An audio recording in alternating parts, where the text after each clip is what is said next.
J'ai tenu aujourd'hui, chers téléspectateurs, à donner mon point de vue à propos de la polémique en cours depuis la fameuse itinérance mémorielle du président Macron, qui a été l'occasion justement de remettre en cause le rôle qui avait été celui du maréchal Pétain durant la Première Guerre mondiale. On se souvient des éléments du débat. Le président de la République a affirmé que Pétain avait été un grand chef militaire pendant la Seconde Guerre mondiale et qu'il avait en revanche orienté la France sur des voies funestes à partir de 1940. Alors certains en ont profité, certains auteurs en ont profité pour faire valoir qu'après tout, le Pétain de la Première Guerre mondiale, ce n'était pas le grand chef que l'on a dit. Certains ont parlé de Pétain le pétochard, d'autres de l'imposteur de Verdun. Donc j'ai pensé qu'il était intéressant de revenir sur cet épisode et de refaire un petit peu ce qui avait été le parcours du futur maréchal de France au cours de ce conflit. Alors Philippe Pétain, on le sait, il est né en 1856 à Cauchy-la-Tour, en Artois, dans une famille paysanne, reçu à Saint-Cyr en 1876. Il va ensuite exercer un certain nombre de commandements dans l'infanterie, puisque c'est l'arme qu'il a choisie, notamment dans des bataillons de chasseurs à pied. En 1890, il est breveté de l'école supérieure de guerre qui avait été créée une quinzaine d'années plus tôt, et on va le retrouver dans cette même école de guerre comme instructeur chargé du cours de tactique d'infanterie à partir de 1901. Et il va ensuite alterner au cours de sa carrière entre des commandements d'unités, des régiments d'infanterie, évidemment pour l'essentiel, et puis par ailleurs l'enseignement militaire supérieur à l'école de guerre où il va revenir régulièrement. On le retrouvera ainsi en 1911 à la tête du 33e régiment d'infanterie à Arras, et on sait que l'année suivante, en 1912, il y accueillera un jeune lieutenant tout juste sorti de Saint-Cyr qui s'appelle Charles de Gaulle, qui sera très proche de lui au cours des années suivantes et dans les années de l'immédiate après-guerre. À cette époque, Pétain, chargé donc des cours de tactique d'infanterie, est en opposition avec ceux que l'on appelle les jeunes Turcs de l'état-major, qui, dans la foulée de l'enseignement du futur maréchal Foch à l'école de guerre, sont des tenants de l'offensive. Ces jeunes Turcs, bien représentés par le colonel de Grandmaison, qui vont inspirer le règlement de combat d'infanterie de 1913, convaincu, dans une perspective qui reste à beaucoup d'égards napoléonienne, que l'offensive décide de tout, qu'il faut prendre l'ennemi à la gorge, qu'il faut privilégier le choc pour l'emporter sur lui. Ce qui fait que Pétain sera relativement mal vu du fait de ses prises de position. Comme il est resté par ailleurs extrêmement tiède vis-à-vis du général André, ministre de la guerre, qui a été à l'origine de l'affaire des fiches, tout ça évidemment nuit à son avancement, et on pense qu'il va pouvoir partir en retraite en 1914 comme colonel sans avoir la perspective d'accéder au grade de général. Les généraux Lanzac, Franchet, Desprez le regrettent, vont même intervenir auprès du ministre de la guerre, Messimy, pour obtenir cette promotion, mais Pétain, a priori, doit rester à l'écart. Tout va changer, évidemment, avec le déclenchement de la guerre à l'été de 1914. En août 14, alors que le conflit débute, le colonel Pétain est bien sûr maintenu en activité et se voit confier la 4e brigade d'infanterie, qui fait partie de la 2e division d'infanterie du général Deligny, qui fait partie elle-même du 1er corps d'armée du général Franchet Desprez, qui fait partie lui-même de la 5e armée du général Lanzac, qui constitue l'aile gauche déployée à l'ouest du dispositif français pendant les premiers jours et les premières semaines de la guerre. Alors on sait comment les choses se passent à l'issue de la bataille des frontières. Il faut battre en retraite dans des conditions difficiles. Hein. Le succès de la retraite va dépendre dans une large mesure de l'armée Lanzac, de cette 5e armée dont fait partie la brigade de Pétain, qui s'est vu confirmé comme général de brigade le 28 août. Très vite d'ailleurs, il va se retrouver comme commandant provisoire d'une division, la 2e division d'infanterie, la 6e division d'infanterie, pardon. Et on le verra même dans les combats qui se déroulent pendant la bataille de la Marne. On le verra même au combat de Saint-Bon, le 6 septembre, se porter en avant, même à la tête de ses hommes, pour affronter l'ennemi qui est sur le point de battre en retraite. La promotion du général Pétain va suivre rapidement, puisque de général de division, il va passer ensuite, dès le mois d'octobre, général de corps d'armée, à la tête du 33e corps d'armée, engagé fin décembre 14 en Artois, mais sans succès, dans des conditions difficiles. C'est le moment où se met en place la guerre de position. En revanche, au printemps 1915, quand se déclenche l'offensive d'Artois, eh bien le 33e corps de Pétain est le seul qui réussit à obtenir la percée, grâce notamment aux divisions des généraux Fayolle et Blondelat. Malheureusement, cette percée va rester sans lendemain parce que derrière, rien n'a été prévu pour assurer sérieusement son exploitation. On va retrouver bientôt Pétain en Champagne. Entre-temps, il est devenu commandant de la 2e armée. Hein, donc voilà quelqu'un qui était colonel sur le point de partir en retraite au début de l'été 14 et qui se retrouve à l'automne 1915 commandant d'une armée. Alors, cette bataille de Champagne déclenchée par Joffre, le généralissime, est finalement un échec. Hein. Ça remet en cause d'ailleurs tout à fait la doctrine offensive du grand quartier général. Pétain d'ailleurs formule un certain nombre de critiques à ce sujet, et le numéro 2 de l'armée française, le général de Castelnau, qui aura connaissance de ces critiques, ne lui entraînera aucune rigueur, puisque c'est lui qui, en février 1916, quand l'ennemi attaque à Verdun, c'est lui qui conseillera au général en chef, au général Joffre, de faire appel à Pétain et à la 2e armée pour barrer la route aux Allemands sur le front de la Meuse. L'offensive de Verdun a commencé le 21 février. Dès le 25 février, Pétain est sur place et il va organiser très rapidement la bataille défensive sur les 2 rives de la Meuse, alors qu'on avait songé à un moment à évacuer la rive droite. Et les Français, au prix de sacrifices très lourds, durant ces premières semaines de bataille, vont réussir à stopper l'élan allemand, y compris quand les Allemands relance l'attaque sur la rive gauche de la Meuse, sur des positions telles que le Mortum ou la côte 304. Les Français vont réussir à tenir et le 9 avril, dans son fameux ordre du jour, Pétain pourra féliciter ses troupes pour avoir brisé l'élan des troupes allemandes, un ordre du jour conclu par le légendaire « On les aura ». Alors, Pétain doit continuer la lutte évidemment à Verdun. La bataille est loin d'être finie.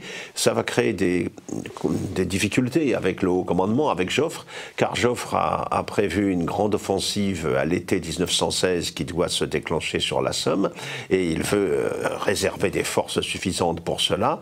Or, Pétain tient à Verdun parce qu'il a organisé une véritable noria des troupes qui vont être engagées en première ligne, hein, et il réclame donc régulièrement des renforts. Et de ce fait, les relations entre le chef de la 2e armée et le commandant en chef vont se tendre, et comme le général Langle de Cailly, commandant du groupe d'armées du centre, est atteint par l'âge de la retraite, eh bien, on va promouvoir Pétain au grade de commandant, à la responsabilité de commandant du groupe d'armée du Centre. C'est une manière, quelque part, pour Joffre, de se débarrasser, non pas d'un gêneur, mais de quelqu'un qui le relance toujours pour obtenir des renforts supplémentaires, conditions nécessaires pour pouvoir tenir à Verdun.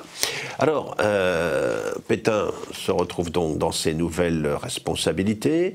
Il a été remplacé à Verdun par le général Nivelle.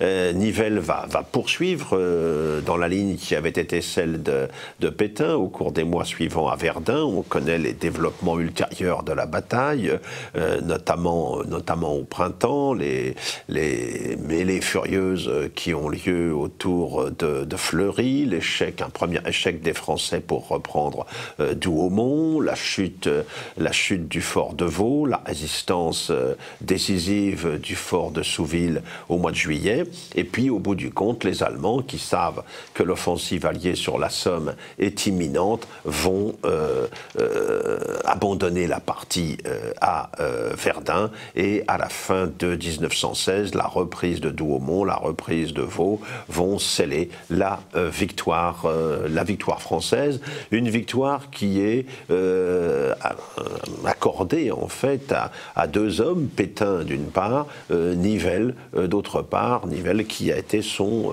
successeur. Et à ce moment-là, à la fin de 1916, Joffre, qui avait été jusque-là commandant en chef, va être de fait mis sur la touche. On va lui donner le titre de maréchal de France pour lui permettre une sortie honorable, et il va être remplacé par Nivelle, qui avait succédé donc à Pétain à Verdun. Et Nivelle reste dans l'optique qui était celle des années précédentes. Lui encore pense qu'une grande offensive alliée, combinée entre Français et Britanniques, permettra au printemps suivant d'emporter la décision. Ce sont les préparatifs de la grande offensive d'avril 1917 qui va se développer notamment sur la position du chemin des Dames entre Soissons et Reims. Alors cette offensive, on en attend beaucoup, aussi bien les chefs militaires que les responsables politiques, mais Pétain, lui, est extrêmement critique. Au début d'avril 1917, lors de la conférence qui se tient à Compiègne, il déconseille de lancer cette offensive. Il considère qu'elle va entraîner des pertes considérables pour des résultats au final assez aléatoires. Et évidemment, ce qu'il avait prévu se réalise. Les positions allemandes du chemin des Dames sont particulièrement bien tenues. Les Allemands ont préparé leur affaire au mieux, et les assauts français vont venir se briser sur un système défensif qui va rester pratiquement infranchissable. À ce moment-là, Nivelle se trouve quelque peu discrédité. Le ministre de la Guerre, Paul Painlevé, va prendre Pétain auprès de lui comme chef d'état-major général dans le nouveau gouvernement constitué par Ribaut après la chute du gouvernement Briand. Et puis, au final, le 15 mai 1917, Pétain devient commandant en chef. Il succède à Nivelle, qui a été en quelque sorte discrédité par son échec du chemin des Dames. Il prend le commandement en chef de l'armée française dans des conditions, on le sait, très difficiles. C'est l'époque où se développe une crise du moral profonde après l'échec de l'offensive d'avril. C'est l'époque de ce que l'on a appelé les mutineries. Le terme n'est pas tout à fait exact. Il s'agit dans la plupart des cas d'une sorte de grève sur le tas.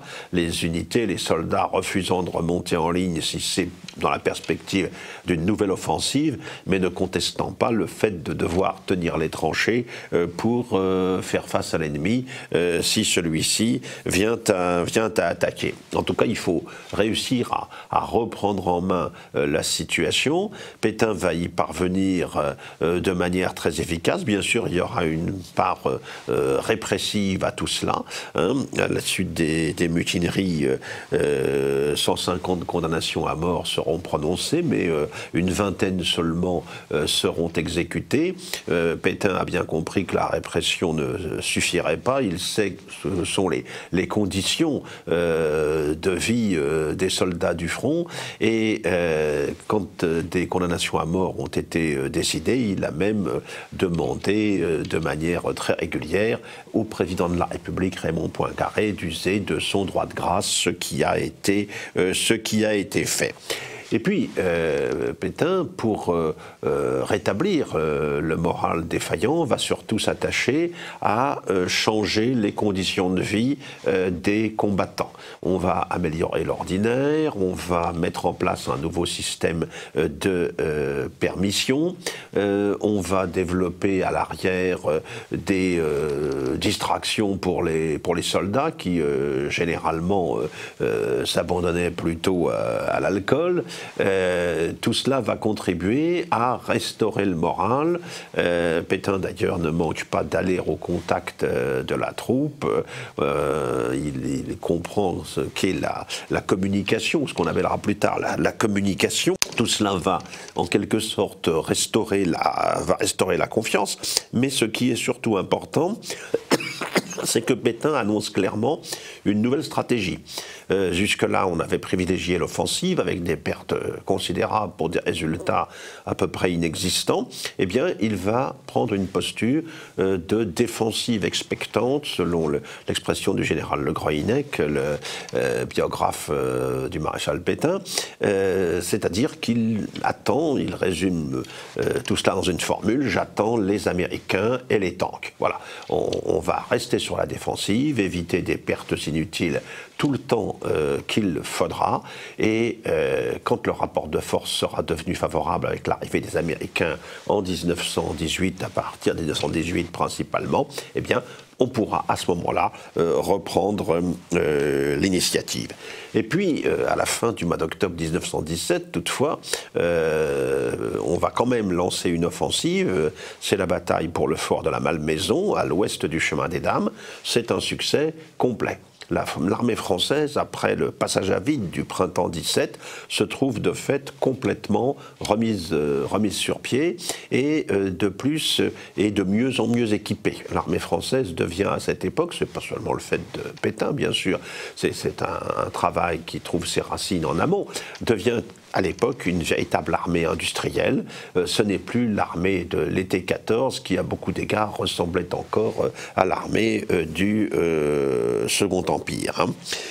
En 1918, les Allemands tentent leur dernière chance, lancent leurs dernières offensives, parce qu'il faut qu'ils gagnent avant l'arrivée des Américains. Il faut qu'ils profitent de l'avantage que leur a donné leur victoire à l'Est contre les Russes. Il y a là quelques semaines décisives, à partir de mars 1918. C'est le moment où on crée un commandement interallié, Foch chargé de coordonner l'action entre les diverses armées alliées, puis qui deviendra ensuite commandant en chef des forces alliées. Pétain, lui, est commandant de l'armée française, donc, et il a préparé, en fait, les moyens qui vont permettre aux Français de venir à la rescousse des Britanniques qui ont été particulièrement éprouvés en Picardie et ensuite en Flandre. Ensuite, à l'été de 1918, en juillet, on va voir se dérouler la bataille décisive des 15-18 juillet.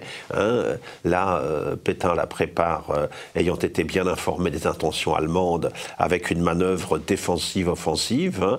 Les Allemands s'aventurent trop au sud, ce qui permet le 18 juillet à Mangin de lancer, à partir de la forêt de Villers-Cotterêts, la contre-offensive de la victoire. On va ensuite raccompagner les Allemands jusqu'à jusque vers les frontières belges. Hein. Les Français et leurs alliés britanniques vont accumuler les succès dans les semaines qui suivent, jusqu'au moment où l'Allemagne, épuisée, est contrainte de demander l'armistice. Là, un grand débat va opposer Pétain et Foch, et Clémenceau également. Pétain souhaitant que l'on poursuive la guerre, que l'on continue jusqu'à Berlin, en quelque sorte, hein, parce qu'il considère que l'Allemagne doit physiquement ressentir l'ampleur de sa défaite, alors que Foch et Clémenceau, conscients aussi des efforts et des sacrifices énormes qui ont été consentis, souhaitent évidemment tout arrêter. En tout cas, la guerre est sur le point de se terminer. L'armistice est conclu donc le 11 novembre et le 8 décembre 1918, dans Metz libérée, eh bien, Poincaré, le président de la République, peut remettre au maréchal Pétain son bâton de maréchal Pétain, qui le 14 juillet 1919, lors du grand défilé de la victoire sur les Champs-Élysées, défilera en tête de l'armée française.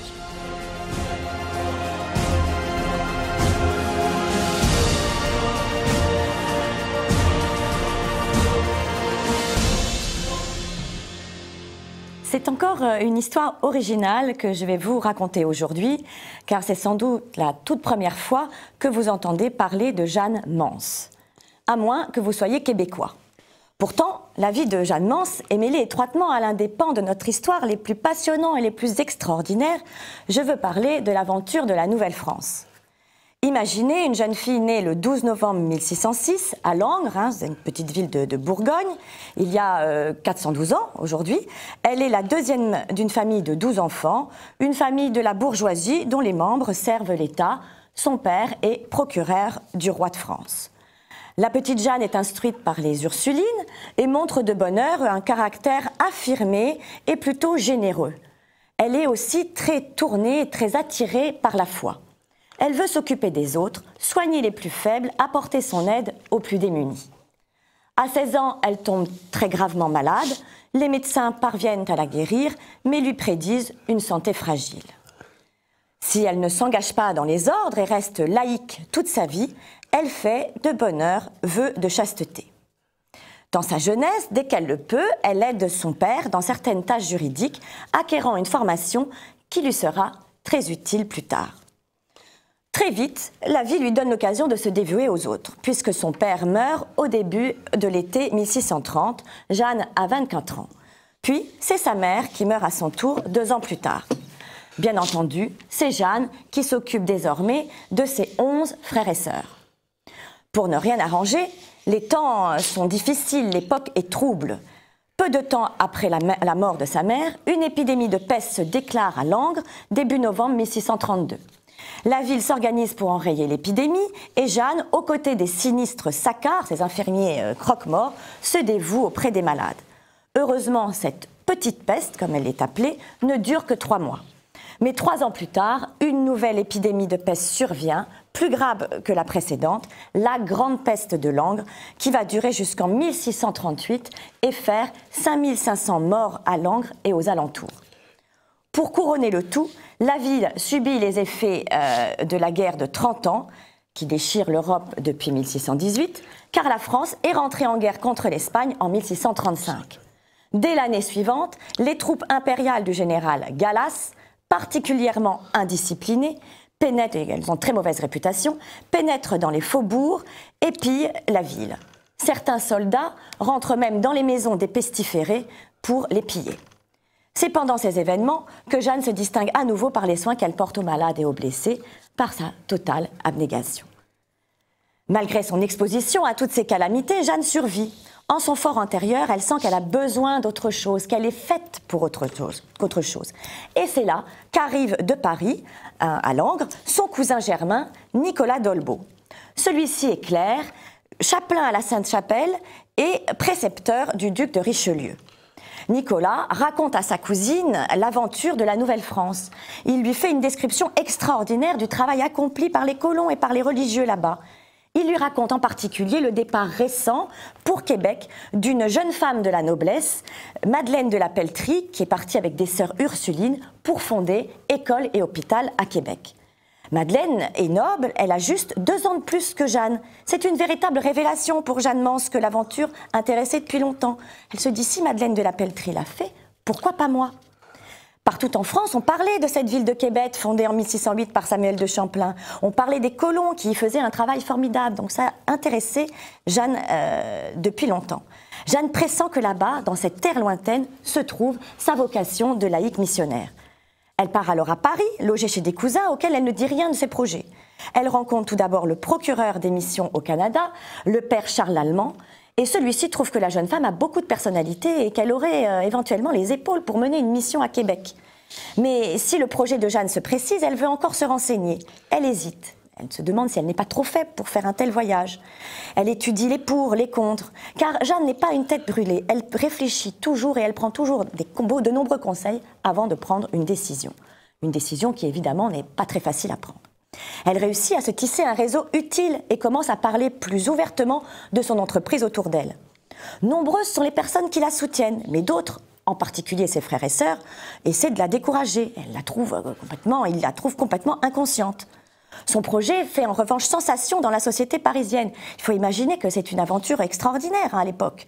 Et plusieurs personnalités souhaitent la rencontrer, comme la princesse de Condé, la duchesse d'Aiguillon, qui est à l'origine du départ de Madeleine de la Peltrie, l'épouse du chancelier Perséguier et même Marie-Thérèse, épouse de Louis XIII.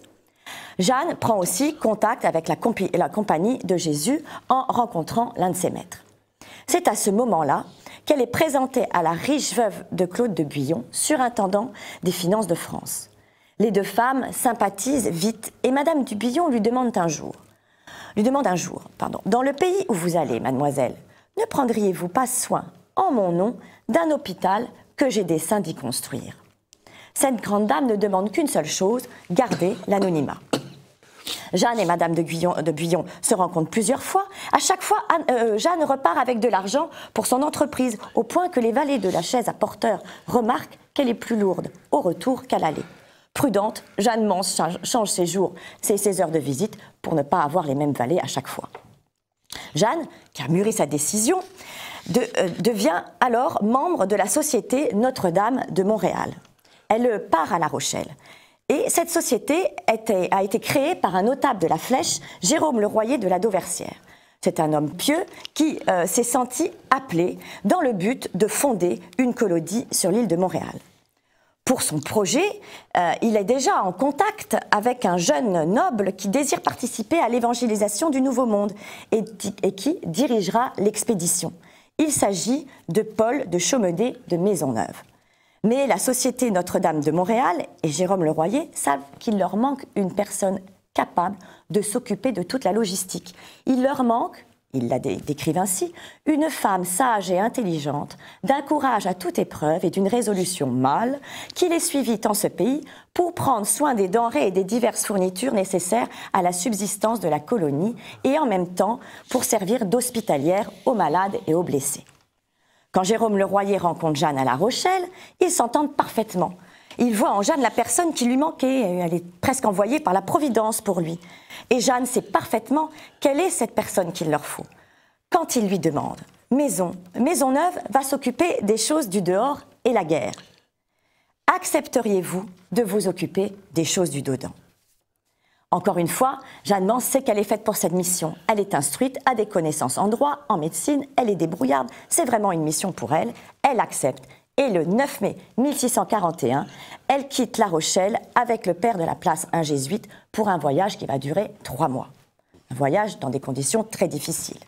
Elle est la seule femme à bord du bateau. Mais Jeanne a eu 6 frères et elle est parfaitement à l'aise. Elle est parfaitement à l'aise avec tous les marins qui sont à bord. Sa recette est sans doute distance mais bienveillance, rigueur mais bonne humeur. Un second navire avec à son bord Maisonneuve et 22 colons et un chirurgien part en même temps que le bateau de Jeanne. Les aléas climatiques du voyage provoquent le retard du bateau de Maisonneuve et le bateau de Jeanne arrive plusieurs semaines avant celui de Paul de Maisonneuve à Québec. Elle débarque dans la ville le 8 août 1641, complètement épuisée. Et de surcroît, elle est accueillie plutôt fraîchement par le gouverneur de Québec qui lui dit qu'elle a perdu les 2 pauvres doublons de santé qu'elle avait avant le voyage. Le premier contact de Jeanne avec le Québec, sans l'appui de Maisonneuve en plus, qui n'est toujours pas arrivé, on est sans nouvelles de lui, est plutôt refroidissant. Mais nous allons voir que l'enthousiasme de Jeanne n'en sera pas entamé et qu'elle va tout faire pour mener sa mission à bien. Mais je vous parlerai de tout cela la prochaine fois.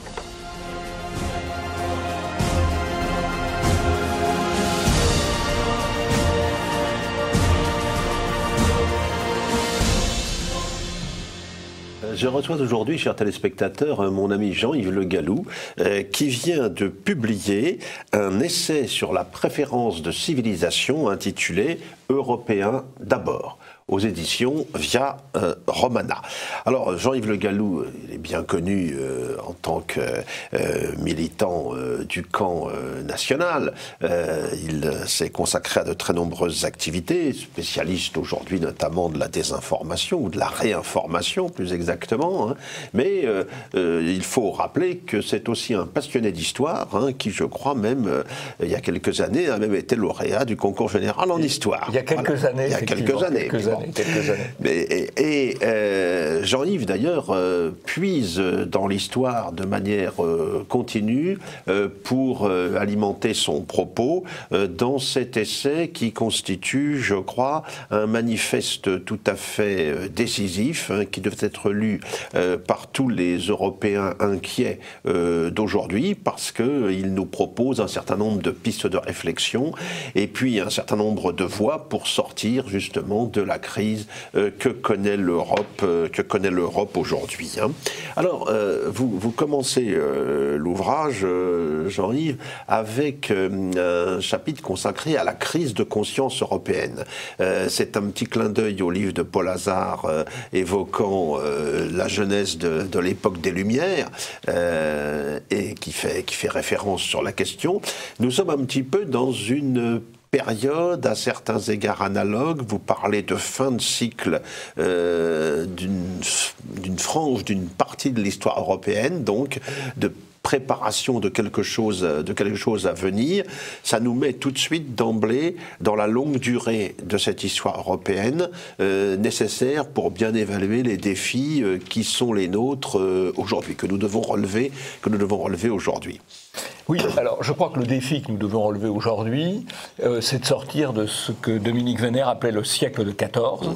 Le siècle de XIV qui a commencé avec la Grande Guerre, dont on vient de commémorer d'ailleurs plutôt mal le centenaire, aussi bien en 1914 au départ, en 1916 pour Verdun qu'en 1918 pour l'armistice.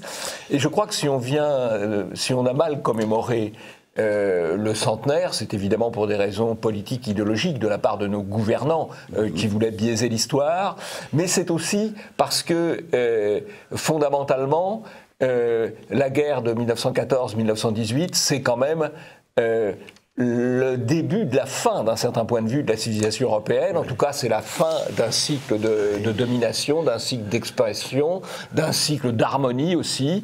Et depuis un siècle, eh bien, nous n'en sommes pas complètement, les Européens n'en sont pas complètement remis.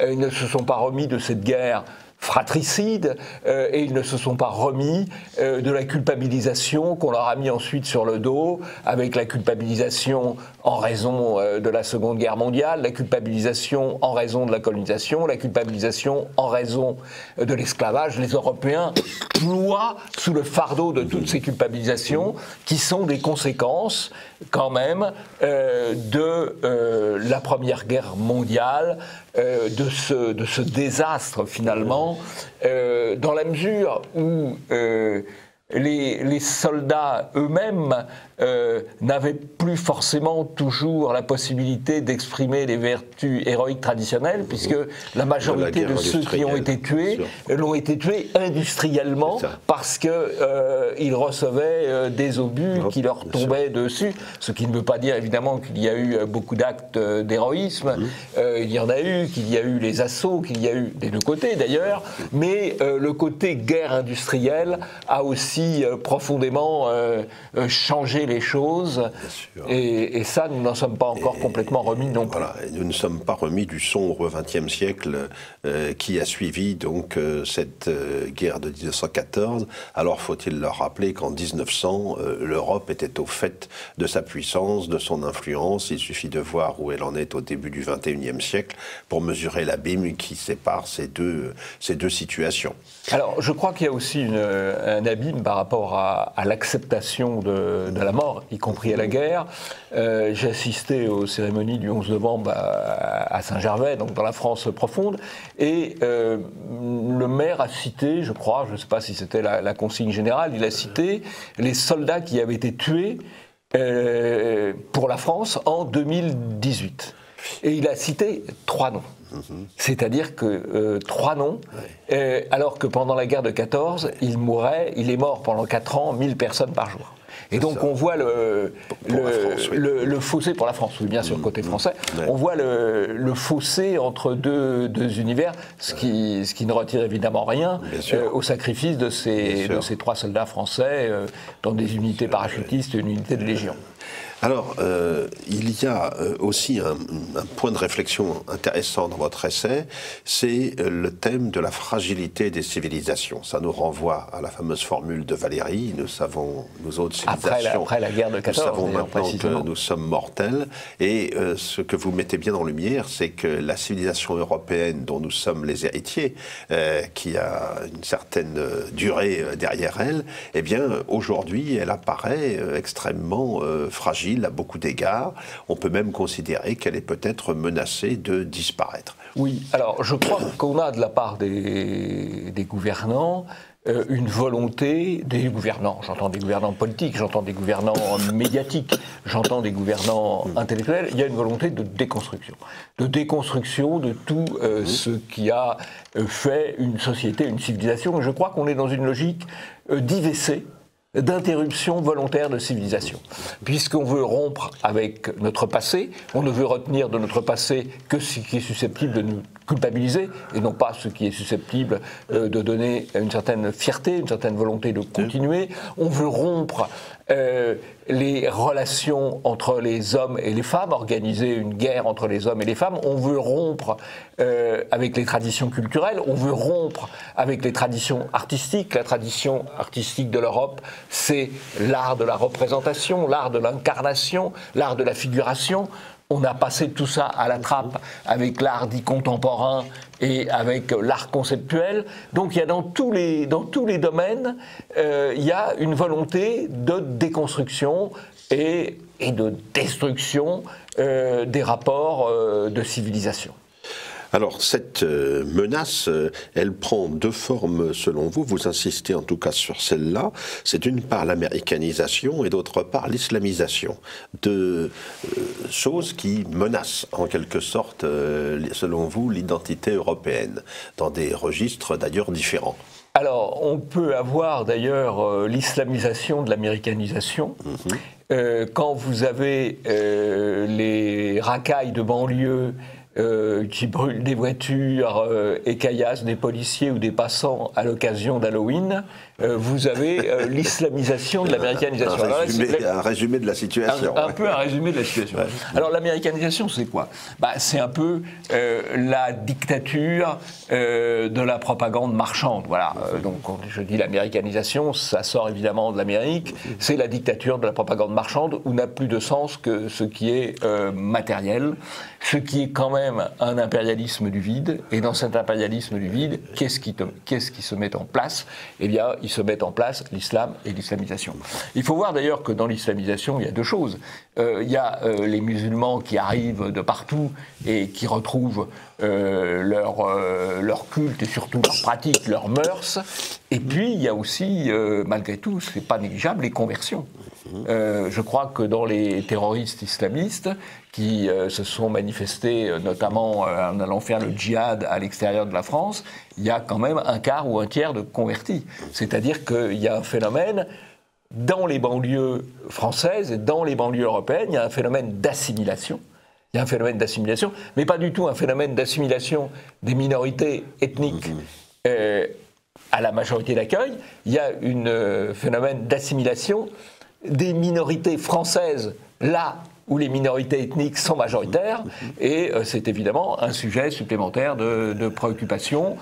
Il y a aussi le fait, et c'est le sens que je veux donner au mot préférence de civilisation, qu'au nom de la lutte contre la discrimination, et même au nom de la discrimination positive, qui est une autre forme de discrimination, parce que si la discrimination est positive pour les uns, elle est négative négative pour les autres, eh bien au nom de la non-discrimination ou de la discrimination positive, on privilégie les mœurs étrangères, les religions étrangères, au détriment des mœurs et des pratiques et des religions, on peut dire, traditionnelles. Voilà. On ne peut pas mettre sur le même plan l'islam et le christianisme, tout simplement parce que le christianisme, c'est 15 siècles d'histoire européenne, que d'ailleurs ça reprend un certain nombre de lieux, un certain nombre de thèses antérieures, et que l'islam, c'est ce qui vient d'ailleurs, et que l'Europe a toujours combattu. Pendant 15 siècles, l'Europe a toujours combattu l'islam. C'est ça la pulsion historique, depuis 15 siècles, peut-être pas 15 siècles, allez, on va dire 14. 14, ouais, plus exact. Bon. De même, on ne peut pas mettre la conception de la femme de l'islam et la conception de la femme dans l'Europe sur le même plan. On ne peut pas mettre le mode de consommation de viande de l'islam et le mode de consommation européen sur le même plan. Tout ça ne doit pas être sur le même plan. Nous devons préférer notre civilisation. C'est un petit peu ce que j'essaye d'exprimer dans ce livre. Et alors, à propos de l'américanisation, je reviens sur ce point. Est-ce que vous pensez que l'Amérique de Trump, en gros, ne vient pas bouleverser, changer un petit peu la critique qui pouvait être faite d'une certaine Amérique, qui était effectivement le centre de la civilisation marchande, avec toutes les dérives que l'on sait? Est-ce que ce populisme trumpiste ne va pas changer quelque peu l'image que l'on peut avoir d'une Amérique qui est à la pointe de toutes les dissolutions sur fond de loi du marché? Est-ce que ça peut changer la perception que l'on peut avoir de l'Amérique, le phénomène trumpiste? Je crois que fondamentalement, Trump reste quand même un produit américain, si je puis dire, et qu'il ne change pas fondamentalement la critique qu'on peut faire du monde marchand américain, même si il a un discours par certains côtés conservateurs. On sait qu'aux États-Unis, ce qui est le plus important, c'est pas ce que fait le président, c'est les gens qu'il nomme à la Cour suprême. La Cour suprême a été un élément de déconstruction de l'Amérique, et par extension, puisque c'est le modèle qui est devenu universel, elle a été un élément de déconstruction aussi de l'Europe. Trump vient d'y nommer 2 juges conservateurs, c'est quand même plutôt une bonne chose, voilà. Mais je ne pense pas que fondamentalement ça diminue la consommation de hamburgers. Oui, mais et alors comment interpréter le rôle d'un personnage comme Steve Bannon, par exemple, qui semble se retrouver avec un certain nombre de courants de tendance en Europe qui sont justement en réaction contre la décrépitude que vous dénoncez ou la régression que vous dénoncez? Alors, il y a effectivement aux États-Unis un courant qu'on appelle l'alt-right qui est présenté de manière extrêmement péjorative dans les médias français, mais enfin les médias français, on sait ce qu'il faut en penser. Voilà. Mais l'alt-right, effectivement, il y a un certain nombre d'hommes et de femmes de l'alt-right qui se pensent quand même européens. Ce sont des Américains qui se pensent européens. Il y a Jared Taylor, par exemple, se pense européen. Et l'Institut Iliade avait, vous savez, Philippe Conrad, réalisé une vidéo Être européen, qui a été traduite dans un certain nombre de langues, y compris en anglais. Et où a-t-elle été le plus vue et écoutée en anglais? Non pas chez les British, mais aux États-Unis. Voilà, ce qui n'est pas totalement inintéressant. Bon, ceci étant, cette vidéo a été vue quelques dizaines de milliers de fois en anglais et plus de 100 000 fois en hongrois. Donc ça relativise les choses quand on voit l'importance des 2 langues. Et 4 millions de fois en français. Alors, vous apporté d'abord dans la première partie de votre essai un diagnostic sur la situation de l'Europe. Hein, vous faites une analyse des maux dont elle souffre aujourd'hui, mais dans un deuxième temps, vous insistez sur une définition de ce qu'est l'identité européenne dans la longue durée afin de sortir des confusions que nous connaissons aujourd'hui et rappeler aux Européens ce qui fonde véritablement leur identité propre dans le monde tel qu'il est aujourd'hui. Et alors, là, il y a un certain nombre de points importants qu'il était effectivement très utile de rappeler. Oui, alors je crois que la civilisation européenne, d'abord, c'est la civilisation des libertés. Et qu'actuellement, nous sommes en régression absolument considérable, puisque les libertés, le libre débat est de plus en plus encadré par la censure. Alors la civilisation européenne, c'est la civilisation des libertés. Les libertés, ça traverse toute l'histoire européenne. On a les libertés grecques, on a les libertés romaines, la libertas, on a les libertés franques. Le mot liberté, d'après Braudel, il traverse tout le Moyen-Âge, qu'on a peut-être un petit peu oublié. Avec un pluriel, ce sont les libertés. Les libertés, oui. Absolument. Et puis, on le retrouve avec les déclarations des droits aussi, oui. Avec la période contemporaine. Donc, les libertés, ça traverse toute l'histoire européenne. Il y a aussi les découvertes. Les découvertes, la science, elle est européenne. Point barre, point barre. La science, elle est européenne. Aujourd'hui, évidemment, il y a des scientifiques asiatiques, bien sûr. Mais au départ, la science, elle est européenne. Les découvertes, elles sont européennes. Au XVe siècle, la Chine a une armada qui commence à partir à la découverte de l'Afrique, en même temps que le Portugal. La Chine s'arrête. L'empereur fait revenir les vaisseaux, la flotte est abandonnée et le Portugal, puis l'Espagne, puis les autres découvrent le monde. La première mondialisation. Oui. Voilà, et réalisent la première mondialisation pour le meilleur et pour le pire aussi peut-être. C'est aussi la civilisation qui respecte la femme. Le rapport entre l'homme et la femme est particulier à chaque civilisation. Il n'est pas le même en Europe qu'en Chine et au Japon, et surtout, il est radicalement différent entre l'Europe et le monde islamique. L'Europe, c'est aussi l'art, je l'ai dit tout à l'heure, c'est un art de la figuration, de la représentation, de l'incarnation. Ce qui est extraordinaire, j'étais il y a assez peu de temps à Cordoue, et donc où il y a ce qu'on appelle la mosquée cathédrale, ce qui n'est pas tout à fait exact, puisque c'est une cathédrale aujourd'hui, mais il y a une partie des bâtiments qui reste d'origine islamique. Et c'est très intéressant de comparer les deux, parce qu'il y a d'un côté des décors purement géométriques, assez beaux d'ailleurs, bon, et puis de l'autre côté, eh bien, il y a les représentations humaines, y compris dans leur forme Renaissance et même baroque. Donc on voit vraiment les deux univers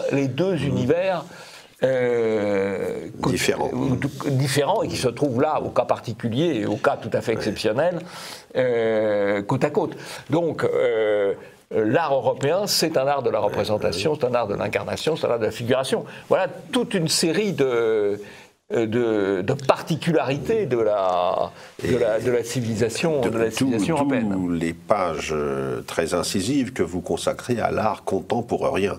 Oui, l'art contemporain. Vous retrouvez des accents de notre ami Aude de Kéros. Oui, Aude de Kéros a fait un travail tout à fait remarquable sur ce sujet pour déconstruire, si j'ose dire, le discours des déconstructeurs, déconstruire l'art financier. Je crois qu'Aude de Kéros n'est pas allé assez loin sur un point, c'est de montrer ce qu'elle appelle l'art caché. Qui existe, mais je crois qu'il y aurait tout un travail, à faire. Elle y a consacré un livre, oui, mais ça n'a rien donné quant à la visibilité, ça manque de ces artistes européens d'aujourd'hui. Il y a aussi Estérol, qui est Nicole Estérol, qui est, je crois, un pseudonyme. Une de ses complices. Une de ses complices, un pseudonyme, qui a fait une liste d'œuvres, enfin d'auteurs, d'artistes, qui appartiennent à ce courant de l'art caché, mais on n'a pas beaucoup de visibilité. Ça, je trouve ça très dommage. Il y a un travail à faire. Il faudrait une grande exposition, justement, de l'art dissident, comme on a eu à une époque des expositions de refusés. C'est comme ça qu'a démarré l'impressionnisme en son temps. Il faudrait que certains mécènes s'intéressent à un projet de ce genre. Ça pourrait sans doute avoir des effets positifs. Alors, on peut faire ça aussi. On pourrait faire une galerie virtuelle. Hein. Oui. C'est moins. Alors évidemment, on n'a pas l'œuvre en face de soi, mais et économiquement, ça serait plus accessible, sans doute, plus facile. Mais c'est une piste à suivre sans aucun doute. Alors il y a un point aussi, ce que vous évoquez, qui me paraît très intéressant, c'est le rapport de l'Europe ou des Européens à la nature. Oui. Et avec derrière la question que pose le caractère prométhéen de la civilisation européenne. Parce que là, on trouve aussi certaines limites. C'est toute la question de l'hégémonie de la technique qui se trouve posée. Et là, on peut vous attendre, je dirais, un petit peu au tournant, à savoir, est-ce que l'Europe, quelque part, dans ce qui est sa tradition scientifique, technique, n'est pas allée trop loin, au risque d'abîmer, en quelque sorte, un cadre naturel auquel, par ailleurs, les Européens ont manifesté au fil du temps leur attachement? Alors, je crois qu'il y a là, effectivement, une contradiction interne à la civilisation européenne, mais les contradictions, ça fait partie de la vie, entre, d'un côté, la volonté de découverte, la volonté scientifique, la volonté quand même d'appréhension du monde, et même d'arraisonnement du monde, et de l'autre côté, un rapport plus doux à la nature, où l'homme s'intègre, participe de la nature, et ne la domine pas. C'est le conflit entre Prométhée et Orphée. L'Europe a été très prométhéenne. Certains considèrent que le mythe fondateur de l'Europe, c'était le cas de Rougier, par exemple, de Louis Rougier, c'est le mythe de Prométhée. Simplement, Prométhée a aussi ses limites, c'est-à-dire c'est l'arraisonnement complet du monde à la technique, et ça, et donc la disparition progressive de la nature. La nature sauvage en Europe, la nature non touchée par l'homme en Europe, c'est à peine 1 ou 2% du territoire, donc on a atteint quand même certaines limites. Alors, il y a, dans votre ouvrage, il y a aussi, je pense, des termes très importants dans le contexte de la guerre sémantique que nous devons mener aujourd'hui. Vous parlez, par exemple, de récits civilisationnels européens. On sait comment les historiens déconstructeurs veulent dénoncer le roman national à propos de l'histoire de France. Eh bien, vous proposez la construction, justement, d'un récit civilisationnel européen. Oui, alors, il peut y avoir une histoire bataille européenne, une histoire bataille européenne, c'est l'histoire que les Européens ont livrée contre l'extérieur. Et ça traverse toute l'histoire.